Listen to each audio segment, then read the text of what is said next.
Since that extermination video I felt kind of dirty. Not just because of how the game touched me in places it shouldn't, but also because I had to cheat in order to finish it. So it's time to cleanse my honor, and for that, what better way than to get back to one of the classics of the genre, but with a twist. Today, I beat Resident Evil 4 knife only, so you never have to. Now the rules of the run are simple. First, we may only use the knife to deal damage to enemies. Guns are allowed to solve puzzles, otherwise we'll need to avoid using other weapons as much as possible. Second, we're playing on normal and on New Game Plus. The run is doable in New Game, but I've played through this game a grand total of once, so you can probably imagine how good I am at it. Third, glitches are allowed. If it means we can avoid using guns, then it's fair game to use. And because we're in New Game Plus, you probably already know what this means. Now with that out of the way, you may notice the background footage is a bit different from usual, and that's because the entire run was done on stream at twitch.tv/missinalf. You should come and check us out sometimes, and drop a follow while you're there. And subscribe to the channel while you're at it, maybe? Thank you, darling. Without further ado, we take control of Leon Calzone, a mafioso sent to Spain to shake down the local herb dealers for protection money. Armed with only his knife and an empty striker shotgun, Leon thought it would be a pretty easy job. What could a bunch of old people even do against him? Some of you might think that we started the game in New Game Plus to get access to the second costume to try and make some parts of the game easier, and you will be partially correct. However, New Game Plus also means we can start with the striker shotgun, which might seem like a curious thing to carry with us for this run, seeing as we're not allowed to use it. However, today we're not using the striker for its incredible damage output. No, we're using it to break reality.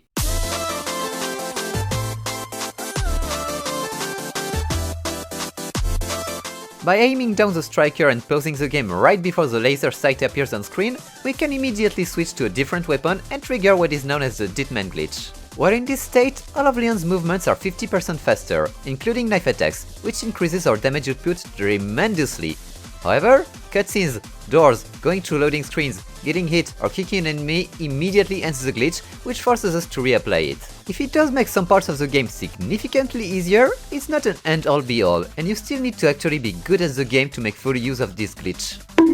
There's also the issue of Leon having something against old people, because he just cannot stop himself from kicking them in the face. And since it takes priority over the knife, we won't count that as losing the challenge. Still, with our newfound ability to break the laws of physics in our pocket, we get through the first house and to the village in record time, where our incredible speed allows us to bully the elderly until they get fed up with us and decide it's time for bingo. With all the inhabitants gone, we go for a quick round of burglaries to shake these fools down for whatever they have, and I'll be completely honest, it wasn't much. A few counts of aggravated assault, getting stoned, and unsafe handling of explosives later, we stumble upon one specimen of a man. Little rough, don't you think? Oh, I can be rougher if you want.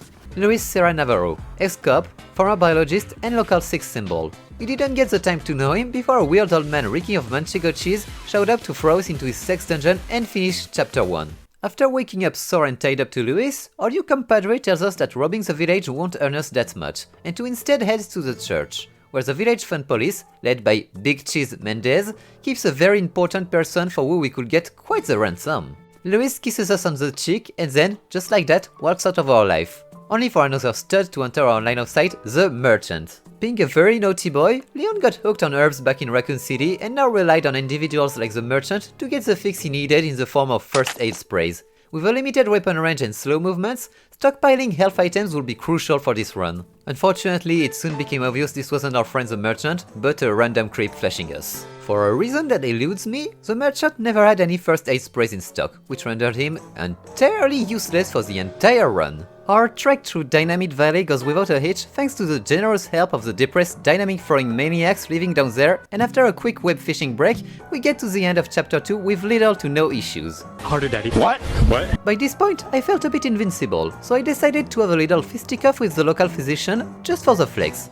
And after we beat him on the first try, ignore what chat is saying, we proceed to the church, only to find it closed. Having nothing better to do, we go back to the lake for a quick round of web fishing and discover one heck of a rare fish. Now, as you might already be aware, Del Lago can't really be skipped, so we'll just pretend that for the purposes of this run, the harpoons are just very big, fucked up knives. With this rare species now extinct, we get back to land to take a quick nap and end chapter 3, just in time to meet our very first Plagas.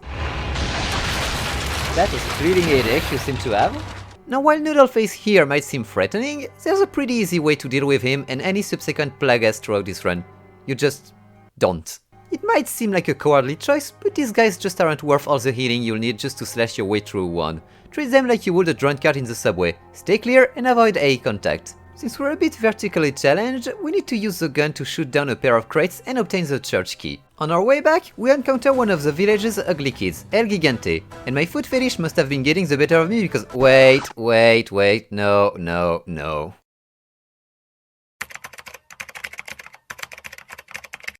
On our way back, we encounter our greatest challenge yet, El Gigante, and my food fetish must have been getting the better of me because I just could not stop myself from getting kicked in the face. Honestly, I don't know how I did this. I ended up face tanking a lot of the attacks and taking advantage of the dog helping to slash the big boy's ankles until the Plagas showed up, at which point I just QTE it.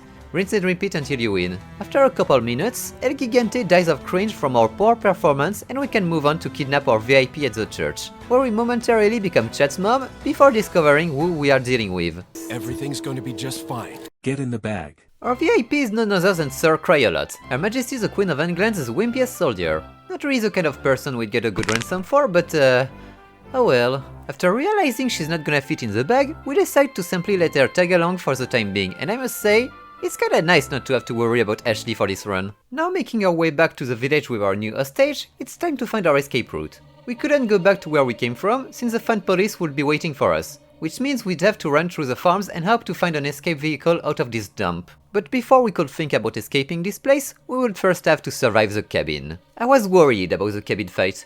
With a constant onslaught of enemies, Plagas ready to show up at a moment's notice and tight area to maneuver, I thought we'd be stuck here for at least an hour. But then, an angel showed up. Leon!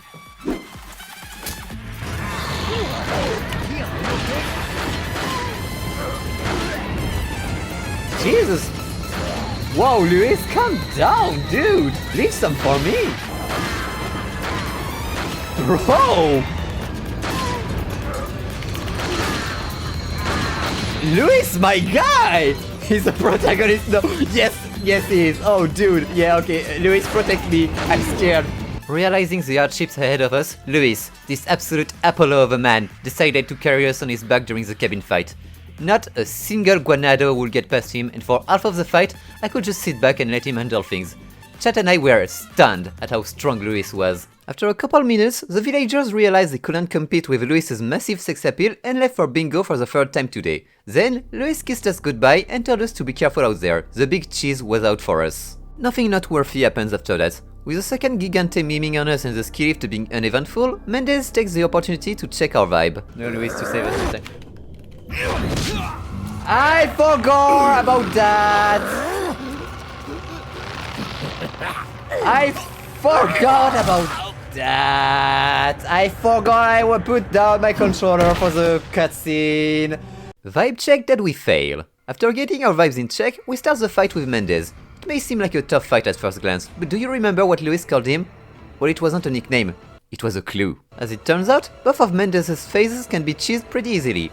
Phase 1, all you need to do is get up on the second level, wait for Mendez to pick up to smack you, jump down, give him a few love taps, and once he comes back down, climb back up the ladder and wait for him to expand cheese again. Rinse and repeat until phase 2. Phase 2 is a little bit more difficult, but nothing impossible. If you get back up the ladder and can bait Mendez to the left side, there's a pretty precise spot you can stand where he won't move anymore and be unable to sweep at you with his claws. Unfortunately, I struggled to find the spot and only managed to get it at the very end of the fight. Use the right side of the ladder to align yourself and Mendez will be down before you know it. After desecrating his body and styling on the truck Guanado with an egg, we head to the castle to try and escape the angry bingo mob while adding a charge of vandalism to our criminal record, but was counting anymore. As we enter the castle proper, Leon can't believe his eyes. His vertically changed roommate and tabletop buddy from college, Salazar, is here, in this castle.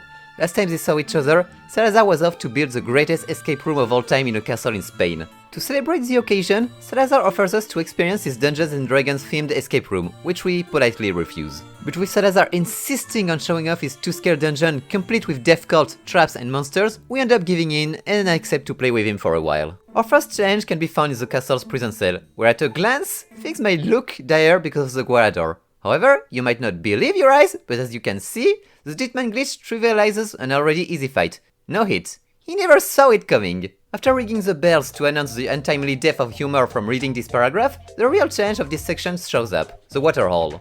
Constructed to take the piss both literally and figuratively, this place has been the nightmare of many a gamer for many reasons. However, you can just leave the room at any point. If you need a breather, leaving the room will leave it the way you left it, with enemies remaining dead so you can collect yourself and go change your pants if you got too scared. Furthermore, entering the room triggers a checkpoint which will trigger again every time you get back through the door, meaning that you are rarely, if ever, in any real danger and can either run through the water hole or methodically remove every Scientologist from the premise. Up next is the main reason why we picked Costume 2 for this run. By now, you might have noticed that with us being down here and Curtis being up there, our knife doesn't quite reach high enough to hit them. Thankfully, the knight armor prevents Ashley from being captured, which means that given enough time, she'll manage to finish cranking the levers for us to escape the water hole without needing to use a single bullet. Ashley gets rewarded for her good work with some mandatory bouncy castle time, while we continue on into the bug pit. Between how fast the novice turtles are and my unwillingness to learn how to properly knife them, we employ a tactic that we should have started using a lot earlier in this challenge: running. It was becoming apparent that if we kept fighting everything like we did, we'd eventually run out of healing items, so the best way to avoid this problem was simple: don't fight and keep the healing for actually required fights. Speaking of, the machine gun room is next. It's actually possible to kill the red PG boy before he gets into the machine gun. If you jump down to cut him off from reaching the ground floor, then can manage to run fast enough to reach the top of the stairs with him, he'll never enter the machine gun and you can easily kill him for the key. If you don't make it in time or go the wrong way, just restart the room. After that, the trek through the castle isn't too bad. Nothing too notable happens until we reach the garden, where we outrun the dubious dodging monsters. There, we meet with Ada, who seems particularly unhappy about us playing D&D with Salazar without inviting her. We politely ask her to leave us alone, and she decides to flash us before running away. Fucking creep. Please tell me they can't enter this place. Okay, I think there's a line they cannot cross here.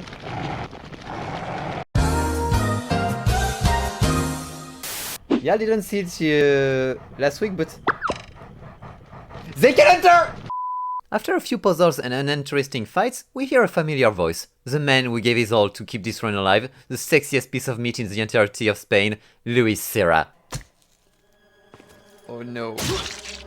After Sadler finishes barebacking Luis while we sit in the cockchair, we are left with one less friend. Sleep well, sweet prince. We'll never forget you. Today cannot possibly get any worse. And unfortunately, this is where the run technically dies. The knife unfortunately doesn't reach quite far enough to free Ashley, and she won't leave the room until all cultists are dead. For the sake of keeping this run gunless, we decided to substitute them for grenades instead. It took a couple attempts, but once all the cultists are dead, we can safely start Ashley's section, which is no different from a casual playthrough, so we'll just skip over it. After bringing the counter of shame up to 3 in the dragon room, we head back to the main hall to open the chimera door and push forth towards Salazar's next change, and I'll be completely honest, I was getting slightly tired of his shit, especially since we get to bring the counter up to 4 and then 5 in the very next room. Thanks a lot, buddy. And our suffering doesn't end there, because if you clicked on this video, this is probably the room you were waiting for since the beginning, the night room. Now I would like to say we were able to skip it by playing on easy mode in the Japanese version, but if you've taken a long, deep look at the footage, you know it's not the case. This room was agony.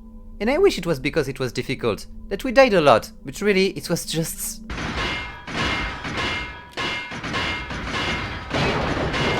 As it turns out, the hitbox for the knife is actually a little bit lower than it would first appear, and will only hit an enemy a single time. In the case of the knights, it means that hitting their shoulder before hitting the helmet will render our attack null and not deal any actual damage. Hence, we needed to adjust by hitting a whole lot higher than you'd expect. As for when the knights decide to flash us their noodles, I just decided to return the favor. Hey, you. After 20 minutes of metal_hit.mp3, 2 additional failures under our belt and a mild mental breakdown, we are allowed off Mr. Bones' wild ride, only to discover Salazar kidnapped Ashley again.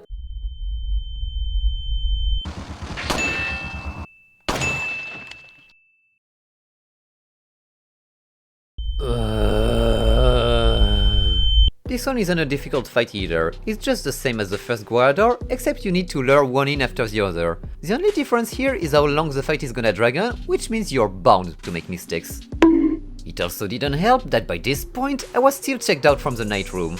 We lost a lot of good herbs in this war. After finally reaching Salazar's throne room to tell him we've had enough of LARPing, the tiny man says the party's only getting started before throwing us down into the basement for another round. Right now, my patience for Salazar's games was running critically low, so if he wasn't gonna play fair, then we were gonna break the game. First though, we need to deal with one of his backup dancers in the sewers. And if you think we're staying down there to take vtuber down, you overestimate my patience. Also, it seems that if you're running, vtuber cannot force you to press square and cross at the same time, and his QTEs will always be the trigger buttons. That's neat. We'll skip over the mine and straight to the double Gigante fight. A fight that looked more like a Sisyphean ordeal than a boss fight, but also one of the few places where reality tears at the seams. By activating the Ditman glitch and sliding down the trolley, you'll notice that it's not quick enough to keep up with you. And if you're quick enough to get back up the ladder to use the trolley again before it comes back... Walls? Thread matter? Merely a suggestion down here.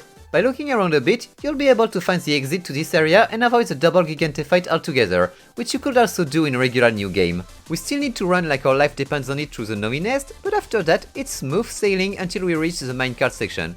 Which we're not gonna do either, Lemao. By positioning yourself perpendicular to the back left corner of the second cart, you can throw a grenade to activate the ride, then tap left 5 times or so. Then, when you see the third support beam, jump to the next cart and voila! You'll jump out altogether. You're still gonna have to run after the minecart to make sure it doesn't stop, then get ready for the jump QTE. If you manage to survive that, the gang will kindly put you back inbound as if nothing weird ever happened. With the mines of Moria behind us, we draw ever closer to leaving this godforsaken castle forever, which also means the dreaded Salazar boss fight. I had been mentally preparing myself for this fight since the very beginning. But before we reached that point, I had completely forgotten about another potential roadblock. And didn't expect to catch a ride with the entirety of Pueblos' sex offender list. Jose, arrested thrice for public indecency. Enrique, 5 counts of adultery and can't stop hitting on Americans. And Carlos, fresh out of jail for forcible touching. These 3 little sex pests were hell-bent on making sure we wouldn't reach the top of the tower, and honestly, it came down to luck. The lift is, unfortunately, quite small, and navigating around the rain of enemies was quite difficult. In the end, what I had to rely on was to make sure I stayed away from Carlos at the start, then pray for a stagger on one of the other idiots close enough to the edge that I could kick them off the platform. And if we ended up stuck for only about 10 minutes, those 10 minutes might have tilted me hard enough to make the next fight even worse. Wait. Oh dude, we're... Oh yes, we're out! After finally confronting Salazar about how done we are with his bullshit, the tiny man reveals that he was about to pull a princess toadstool on us and that Ashley was in another castle with his sugar daddy settler before throwing a tantrum and turning into a monster. Now, as you might have noticed already, we are still very horizontally changed, and from this platform there's no way in hell we can beat Salazar. However, I still have just enough reality-breaking juice left in the tank for this. By activating the Ditman glitch once again, we can run to the left corner of the platform and align ourselves with this pillar, then look to the right and inch forward until the jump down prompt disappears. We have a very small window of opportunity to partially jump down and float in the air. It's a very precise trick to pull off, and between me not practicing at all before this run and the giant man-child waving his tentacles at us, this was pain. After a couple more attempts, we managed to pull off the glitch again and just run through Salazar, going through the door and leaving this godforsaken castle behind for all eternity. As we reach the boat to finally escape from this horrible place, Leon gets second thoughts. Could he really just leave all of this behind? Could he really live with himself if he didn't avenge Luis's death? Could Sadler really get away with what he did to our precious baby boy? No. He needs to pay. After catching a ride with Ada, we finally reach the last part of the game, the island, where the game will test all we've learned so far during this run and... Yeah, right, we're just running past everything. Nothing will stand in the way of our vengeance if we can run past it and... Wait, you're still alive, you? Ugh. Fine, I guess we can take a detour. Next on our list of potential roadblocks are the regenerators and... Wait, where's my footage? Yeah, so as it turns out, I forgot to press record during one of the streams, so I'll just have to make do. Okay, so the regenerators can be run past fairly safely, so they're overall not a problem. And as it turns out, the one with a key can be killed with the knife if you hit it enough. All you need to do is jump through a window repeatedly and give it a few love taps every time it goes through before you jump back to the other side. Repeat until dead. Oh yeah, and another couple of mandatory shots during the truck section. Yep. You free yourself is Honestly, not that bad, even if I think I was losing my mind from this run. Honestly? Put some hair on you free and give her some actual hair and maybe would, honestly. Although the maybe is doing a lot of heavy lifting here. When you arrive in the arena, all you need to do is get on her left and knife her a couple times. You can even loop it, rinse and repeat until phase 2. Phase 2 is more of the same really, although it's better to wait for her to bury, then swoop in for a couple slashes before running away. And eventually, Yufri goes down like all the others before her. An overall easy fight, but a very punishing one if you get hit a lot. The next opponent on our list is Crowther, and I'm not even gonna acknowledge him, because the knife makes him fold like a cheap lawn chair. Get the fuck out of my league, Mrs. Barrett is cooler than yours. Up ahead, we encounter a whole ass army, and as we prepare to run past them, an assault helicopter appears and guns everyone down. Thinking the US army has found all in the air has decided to bring freedom to the region, Leon jumps out of dodge and hopes for the best, but no, it's just Mike. The dual turrets arena isn't particularly difficult because of the presence of ladders to kill everything with ease. Mike will gun down the turrets and enemies here are too polite to man them after their handlers has been killed. We say goodbye to Mike for now and resume our light jog to find Sadler. Running from here to his arena is pretty much free, except for this arena in particular, where I struggled to kill the red bandana guy to get his keycard. But really, you can just chalk it up to a skill issue. Once we get it together again, we walk through the next door in the hopes of finding Sadler, but all we find is Ashley. Why is it always you? After a quick jump at the abortion clinic to get rid of our baby Mendez, then at the veterinary clinic to deworm Ashley, it's time. Nothing left in our path, just us and Sadler. I was worried about this fight. I didn't really know how I would handle it, or if it would even be possible. Did I embark on this journey only to fail here? After we tie Ashley's leech to a nearby fence, we take the elevator up to confront Sadler, interrupting what seems to be an interesting time between him and Ada. Leon questions him. What is he trying to accomplish? Why did Louis need to die? It's then that Sadler reveals he's killed Louis only to hurt us, because our inventory management absolutely disgusts him. And yeah, that's a fair point, but we're still gonna kill you for what you did. I took a deep breath, mentally prepared myself and... actually, it was kind of a fun fight. If you knife the eye on Sadler's right foreleg, you can stun him and press X to stab his face for massive damage, which we can then repeat until Ada throws us the red rocket launcher and, with one final failure added to our count, put an end to this godforsaken run. With no more enemies in our path, we run to the jet ski and escape the island with more than enough cash to disappear. And Ashley. Man, that run sure was an adventure. I don't usually do challenge runs all that much, but this run was... well, it had its ups and downs. The village was fine, the castle was pure agony, and the island was just a running simulator with some fairly fun fights mixed in. Still, it's not really a run I'd recommend because of all the roadblocks and the very few ways to get around them. I'm not opposed to trying more runs like this, so if you'd want to see more challenge runs in the future, let me know in the comments below. Next video will be another review of a game you've likely never heard of. For now though, Aleph signing out. Thank you all so much for watching, and tune in next time to see what Korea has in store for us.